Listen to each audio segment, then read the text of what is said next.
क्या ये बात सच है कि अमेरिका जो है अपनी एग्रेसिव मिलिट्री स्ट्रैटेजी पीछे हटा रहा है? ऑल टाइम इस वक्त अगर आप लोग स्टॉक मार्केट की खबर देख रहे होंगे तो एक ही चीज छाया हुआ है, America Iran geopolitical tension, crude oil, inflation etcetera etcetera.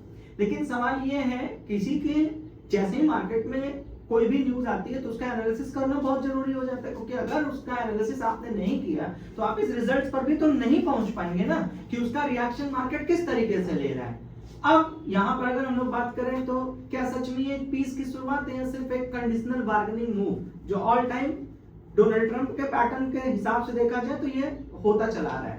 अगर हम लोग असली स्थिति की बात करें तो रिपोर्ट के मुताबिक बात करें तो ये पार्ट ऑफ नेगोशिएशन फ्रेमवर्क है, क्योंकि बाजार इसको समझा हुआ है, कंफ्यूजन में लगातार चल रहा है और जितने भी बड़े एनालिसिस्ट हैं वो भी इसी बात को लेकर के अपनी अपनी विश्लेषण कर रहे हैं कि कोई फाइनल डिसीजन तो नहीं है, ये कोई एक प्रपोज्ड डील है और ये एक सिर्फ आइडिया है जिसको लगातार एग्जीक्यूट करने की कोशिश की जा रही है। अगर ईरान स्ट्रेट ऑफ हॉर्मुज फिर से ओपन कर देता है तभी इस बात को लेकर के कंसीडर करिएगा कि मार्केट पॉजिटिव है। तो यूएस अपनी नेवल ब्लॉकेड ईज का लिफ्ट कर सकता है, इसके बदले ईरान को शर्त यह है कि शिपिंग लेन्स को रीओपन करना पड़ेगा और जब तक वो शिपिंग रीओपन नहीं होगी तब तक मार्केट में किसी भी प्रकार का एक पॉजिटिव सेंटिमेंट नहीं है। रीजनल मैरिटाइम टेंशन कम करनी होगी, ये दूसरी शर्त है।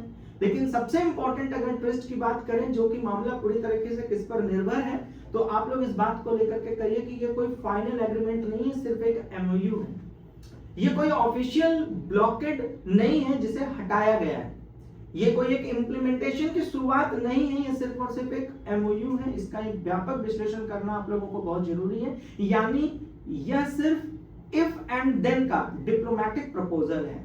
अगर ऐसा होता है तभी ऐसा होगा वाली सिचुएशन है। एक्चुअल पॉलिसी चेंज नहीं हुई है। स्ट्रेट हॉर्मुज क्यों सेंट्रल पॉइंट बना हुआ है, ये पूरे डील का एक कोर विषय बना हुआ है, यही सबसे बड़ा मुद्दा बना हुआ है, क्योंकि दुनिया का सबसे बड़ा ऑयल ट्रेड जो होता है वो इसी रास्ते से गुजरता है, ये सब हमको और आपको पता ही है। यहां टेंशन बढ़ेगा तो ग्लोबल ऑयल प्राइस का स्पाइक तुरंत दिखेगा, इसलिए यूएस और ईरान दोनों को लेवरेज रखना ही पड़ेगा और दोनों को आपस में एक दूसरे के साथ हैंड शेकिंग वाला एटीट्यूड रखना ही पड़ेगा, क्योंकि नुकसान तो दोनों तरफ है। अगर हम लोग इसको सिंपल ब्रेकडाउन में स्थिति को देखें तो यूएस अगर ईरान कोऑपरेट करता है, अगर ब्लॉकेड को ईज करता है तो ईरान सबसे पहले सैंक्शंस हटाओ, फिर कॉर्पोरेट होगा, फिर कॉर्पोरेशन होगा। इस बारे में कॉर्पोरेट और कॉर्पोरेशन दोनों शब्द एक दूसरे के साथ चल रहे हैं, यहीं पे पूरा नेगोशिएशन आकर के स्टक हो जाए। अब अगर हम लोग फाइनल सस्पेंस की बात करें तो असली कहानी ये नहीं है कि ब्लॉकेड हट रहा है या नहीं हट रहा है, असल कहानी ये है कि ब्लॉकेड पर बार्गेनिंग सही तरीके से हो रही है या नहीं हो रही है और बार्गेनिंग में झुकेगा कौन। और अब तक यूएस और ईरान दोनों एक ही पेज पर अटक कर आकर के रह जाते हैं और ये पीछे का पैटर्न हमने और आपने दोनों लोगों ने देखा है। ये सिर्फ एक प्रपोजल ही होगा, ग्राउंड रियलिटी नहीं है। तो आप सभी लोग लगातार बाजार बैठक के साथ बने रहिए, जिससे कि किसी प्रकार की पल पल की आने वाली खबर सबसे पहले आप तक पहुंचेगी। दूसरा उसका विश्लेषण और स्टॉक मार्केट में उसका असर क्या पड़ेगा उसको लेकर के हम लोग पूरी तरीके से डेडिकेटेड है। तब तक आप सभी लोग अपना ख्याल रखिए, अपने ख्याल का भी ख्याल रखिए। Thank you, God bless.